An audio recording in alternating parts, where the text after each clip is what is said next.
2026 সালে শীতকালীন অলিম্পিক শুরু হয়েছে ইতালির মিলান ও কর্টিনায়। বিশ্বের হাজার হাজার ক্রীড়াবিদ এখন এক ছাদের নিচে, এক বিশাল আন্তর্জাতিক গ্রামের মতো পরিবেশে। এবারের অলিম্পিকে খেলার পাশাপাশি আলোচনার কেন্দ্রবিন্দুতে এসেছে এক অদ্ভুত খবর। খেলোয়াড়দের পদক নয়, বরং কন্ডোম। হ্যাঁ, ঠিকই শুনেছেন, অলিম্পিক ভিলেজে 10,000 কন্ডোম শেষ হয়ে গেছে, তাও মাত্র 3 দিনে। প্রশ্ন হচ্ছে, এটা কি শুধুই মজার খবর, নাকি এর পেছনে রয়েছে বড় সামাজিক বাস্তবতা? তার আগে জেনে আসি অলিম্পিক ভিলেজ আসলে কি। অলিম্পিকে অংশ নেওয়া সব দেশের ক্রীড়াবিদরা সাধারণত এক জায়গায় থাকেন, যাকে বলা হয় অলিম্পিক ভিলেজ। এই ভিলেজে থাকে থাকার ঘর, গেমস জোন, বিনোদন কেন্দ্র, খাবার এবং বিশ্রাম এলাকা। অর্থাৎ এটি এক ধরনের আন্তর্জাতিক ছাত্রাবাস, যেখানে 24 ঘন্টা বিভিন্ন দেশের তরুণ তরুণীরা একসঙ্গে সময় কাটায়। আর এখানেই শুরু হয় আরেক বাস্তবতা।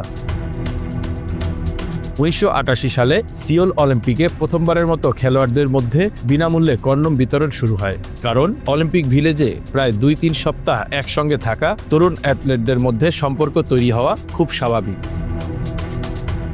তাই আয়োজকরা যৌনতা আটকানো নয়, বরং নিরাপদ করার উদ্দেশ্যে বিনামূল্যে কন্ডোম বিতরণ শুরু করে, অর্থাৎ যৌনরোগ প্রতিরোধ এবং সচেতনতা বৃদ্ধি। এরপর থেকে প্রায় সব অলিম্পিকেই এটি নিয়মে পরিণত হয়েছে।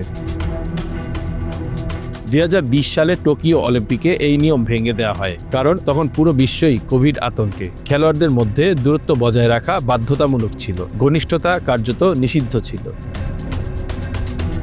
এবার আসি মূল ঘটনায়। ইতালিতে অনুষ্ঠিত এবারের শীতকালীন অলিম্পিকে প্রায় 2900 ক্রীড়াবিদ একসঙ্গে থাকছেন। আয়োজকরা শুরুতে বিতরণ করেছিলেন প্রায় 10,000 প্যাকেট কন্ডোম। শুনতে অনেক মনে হলেও মাত্র 3 দিনেই সব কন্ডোম শেষ। হ্যাঁ, পুরো স্টক খালি। কেন এমন হলো? বিশ্লেষকরা বলছেন 3টি বড় কারণ। প্রথমত, কম সরবরাহ। প্যারিসে 2024 সালের গ্রীষ্মকালীন অলিম্পিকে আয়োজকরা 10,500 ক্রীড়াবিদের মধ্যে 2 লক্ষের বেশি কন্ডোম সরবরাহ করেছিলেন। পূর্ববর্তী কিছু গ্রীষ্মকালীন অলিম্পিকে কন্ডোম বিতরণ করা হয়েছিল 3 লক্ষেরও বেশি। সে হিসেবে এবার সংখ্যা ছিল অনেক কম। দ্বিতীয়ত, ভিলেজের সামাজিক বাস্তবতা। অলিম্পিক ভিলেজে থাকে তরুণ, সুস্থ, মানসিক চাপমুক্ত এবং সাফল্যের উচ্ছ্বাসে ভরা মানুষ। মনোবিজ্ঞানীরা বলেন, প্রতিযোগিতা শেষে খেলোয়াড়দের ডোপামিন হরমোনের মাত্রা বেড়ে যায়, যা সামাজিক ও শারীরিক ঘনিষ্ঠতার প্রবণতা বাড়ায়। আর তৃতীয় কারণ, ঐতিহ্যগত সংস্কৃতি। দশকের পর দশক ধরে অলিম্পিকে এটিকে অস্বাভাবিক কিছু মনে করা হয় না, বরং এটিকে স্বাস্থ্য সচেতনতার অংশ ধরা হয়।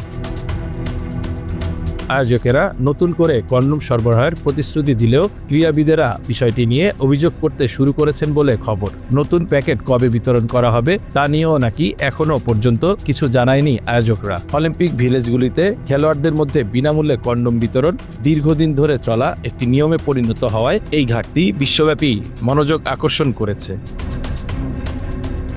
Bangla affairs news desk.